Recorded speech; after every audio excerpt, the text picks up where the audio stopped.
क्या आप जानते हैं सबसे बड़ा राक्षस कौन है? कौन है वह राक्षस जिसने देवताओं के पूरे साम्राज्य को तहस नहस कर दिया और उन्हें जमीन पर लाकर पटक दिया, लेकिन फिर भी उसे कोई मिटा नहीं पाया, कोई हरा नहीं पाया?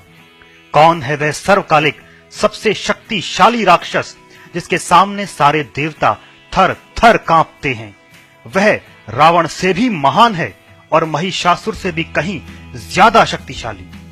उसके अस्त्र और शस्त्र ऐसे कि देवताओं का उनके सामने खड़ा होना भी असंभव। उनकी चमक से पूरा ब्रह्मांड प्रकाशित होता है।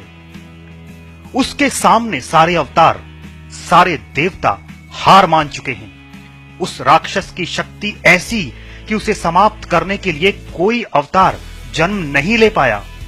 देवताओं के सारे प्रयत्न विफल रहे। उसने देवताओं के साम्राज्य को इस संसार से हमेशा हमेशा के लिए समाप्त कर दिया और देवताओं को साधारण मनुष्य बना डाला।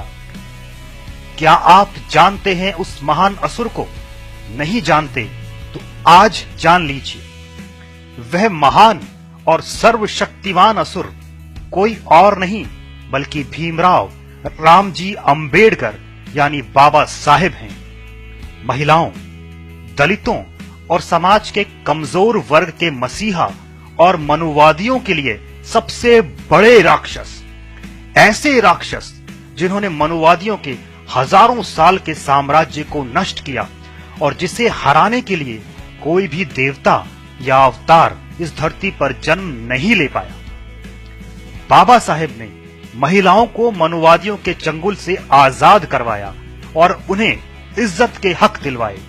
बाबा साहेब ने शूद्रों को देवताओं के बराबर हक दिलवाए और उन्हें एहसास करवाया कि वे भी इंसान हैं। बाबा साहब ने मजदूरों को पूंजीपतियों के चंगुल से आजाद करवाया और उन्हें सम्मान दिलवाया। बाबा साहेब ने अपने शस्त्र संविधान से सारे देवताओं को नष्ट कर दिया और उन्हें सामान्य मनुष्य बना डाला। मनुवादी न तो बाबा साहब को महिषासुर बनाकर मिटा सके और ना ही रावण बनाकर दफन कर सके। जरा कल्पना कीजिए कि अगर बाबा साहेब का जन्म 1000-2000 साल पहले हुआ होता तो क्या होता?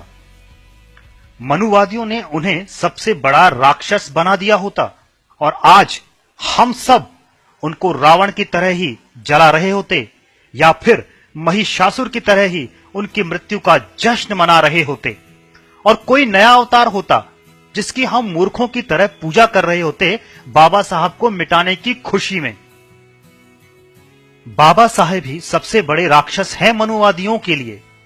पहले जिन्होंने भी मनुवादियों के क्रूर और भेदभावपूर्ण शासन का विरोध किया और आवाज उठाई, उसे मनुवादियों ने राक्षस घोषित करके समाप्त कर दिया और लोगों के दिलों में उसके प्रति नफरत भर दी।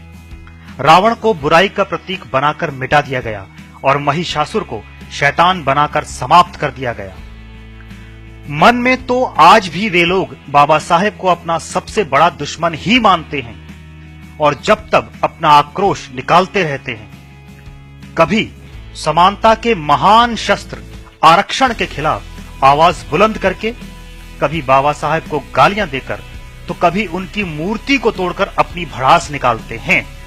लेकिन अब जितना वे बाबा साहब पर हमला करने की कोशिश करते हैं उतनी ही ज्यादा बाबा साहेब की शक्ति बढ़ती जाती है।